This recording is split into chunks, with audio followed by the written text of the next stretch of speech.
नमस्कार दोस्तों, मैं किन्नौर पेज से राम भगत नेगी आप सभी का किन्नौर अब तक पेज में हार्दिक स्वागत।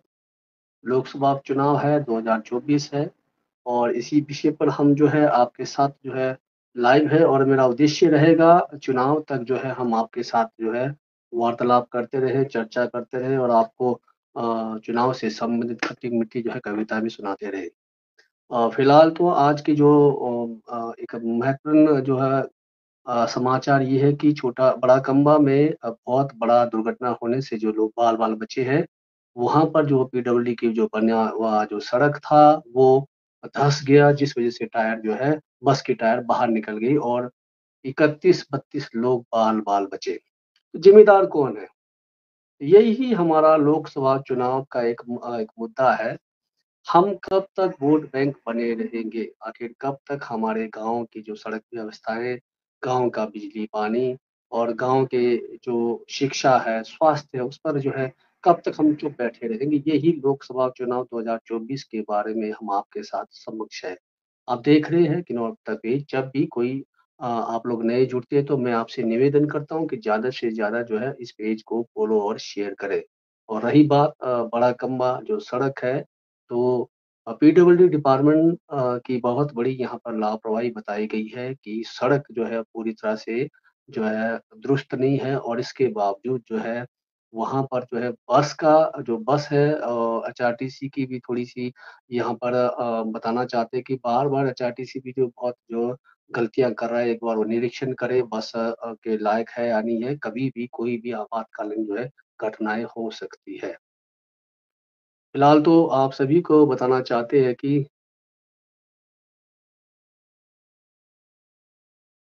आप सभी को बताना चाहते हैं कि हमारा उद्देश्य किन्नौर अब तक पेज के द्वारा एक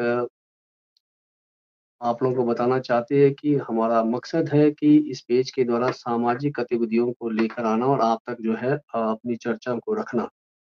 तो एक साहित्यकार और एक लेखक जो है हर वक़्त, हर समय जो है लोगों को जगाता रहता है, लोगों में उत्तेजना जो है समाज के प्रति दायित्व को जो है वो बताता रहता है कि क्या-क्या जो है गतिविधियाँ जो है जो है लोगों के अंदर में, किन्नौर के अंदर में, हिमाचल के अंदर में चल रही है। तो यहाँ पर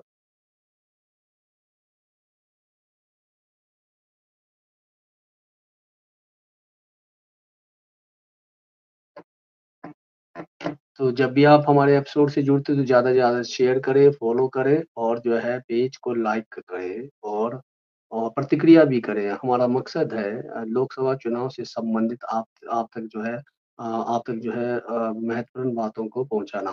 तो जैसे कि मैंने कहा कि एक साहित्यकार और एक लेखक जो है, एक कवि है, वो जो है समाज में जान फूँकता है, हर गतिविधियों को नज़र रखता है, वो पत्रकार से कम नहीं होता है, हर बातों को जो लोगों के बीच लेकर आते हैं।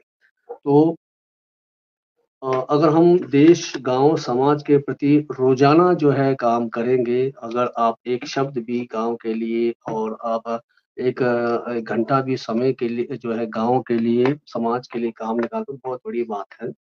तो आप देखते होंगे कि नेता जो है, जब भी हम चुनते हैं, चुनने के बाद वो 5 साल के बाद ही आपके पास आएगा, आपकी बातों को सुनेगा, आपको हाथ जोड़ेगा क्योंकि उसको अगले चुनाव में भी उसे जो है भागीदार बनना है, अगले चुनाव में भी उसे जो है चुनाव लड़ना है। तो ये लोकसभा चुनाव और विधायक चुनाव, पंचायत के चुनाव सबके यही यही मकसद है, वोट लेना। ऐसा नहीं है कि विकास नहीं होते, ऐसा नहीं है कि जो काम नहीं होते हैं। लेकिन वर्तमान की जो राजनीतियाँ रही है, जो वर्तमान की जो राजनीति किन्नौर के अंदर, हिमाचल के अंदर में है, वो सिर्फ़ ठेकेदारी से संबंधित रहा है और दिखता है। आप कांग्रेस में जाएँगे तो कांग्रेस के ठेकेदार दिखेंगे, बीजेपी में जाएँगे तो बीजेपी के ठेकेदार दिखेंगे, लेकिन बीच के जो पढ़े-लिखे लोग हैं, वो बेरोज़गार हैं, उनके पास कोई काम नहीं है, किसी प्रकार का कोई रोज़गार नहीं है।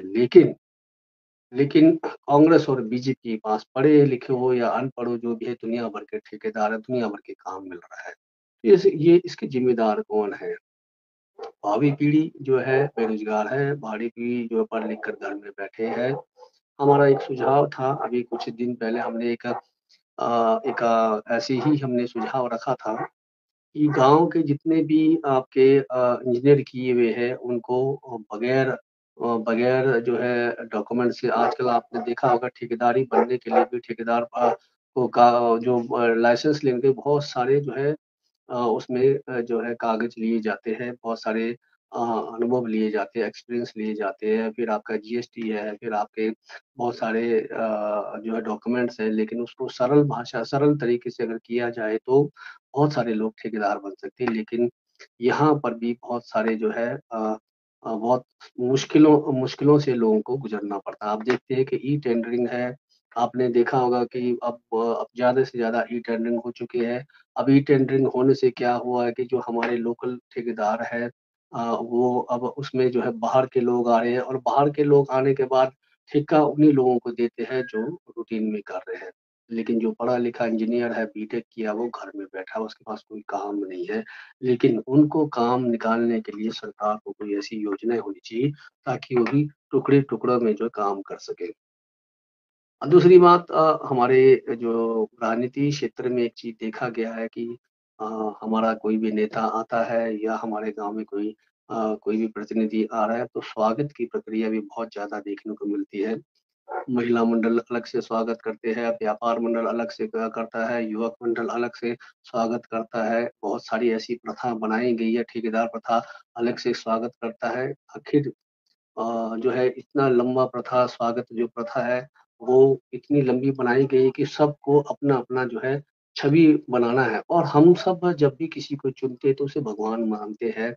और जन सेवक का हम चुन के भेजते हैं, उसके बाद हम उसे भगवान मानते हैं। तो देखते होंगे आप स्वागत प्रथा में भी फिर व्यापार मंडल आता है, युवक मंडल आता है फिर आपका महिला मंडल आते हैं। महिला मंडल भी गाँव में 4-5 प्रकार के महिला मंडल है।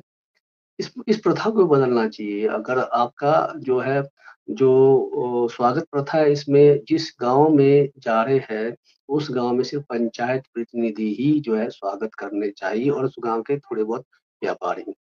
बाज़ार में जा रहे तो व्यापार मंडल ही स्वागत करे, लेकिन ऐसा नहीं है। सबने अपने जो है आप अपने जो है यहाँ पर अ अ, गेट लगाए हुए हैं। आपने देखा होगा कि अगर कोई नेता आता है तो 4-5 प्रकार के गेट लगाए होते हैं। इस पंचायत के अलग, उस पंचायत के अलग है तो सब किन्नौर के हैं। लेकिन ये प्रथा भी दिन-प्रतिदिन बढ़ता जा रहा है। जन सेवक को भगवान हम बना रहे हैं। ये बहुत बड़ा सवाल है।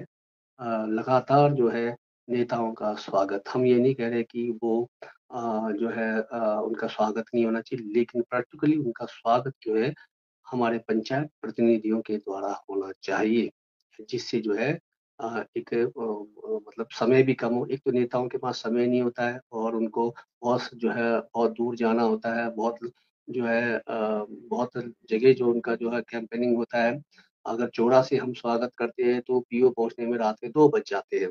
अगर इस प्रथा को थोड़ा-सा हम कम करते हैं तो नेता जो हैं लोगों से ज़्यादा मिलेंगे, लोगों की परेशानी को ज़्यादा सुनेंगे, लेकिन ज़्यादा से ज़्यादा जो स्वागत प्रथा में नेताओं का समय निकल रहा है, इसके बारे में सबको सोचना चाहिए। मेरा मतलब ये है कि जहाँ भी स्वागत हो रहा है, पार्टी के कार्यकर्ता और पंचायत प्रतिनिधि हो, वो बाकी कोई स्वागत ना करे, जिससे समय सीमा कम हो।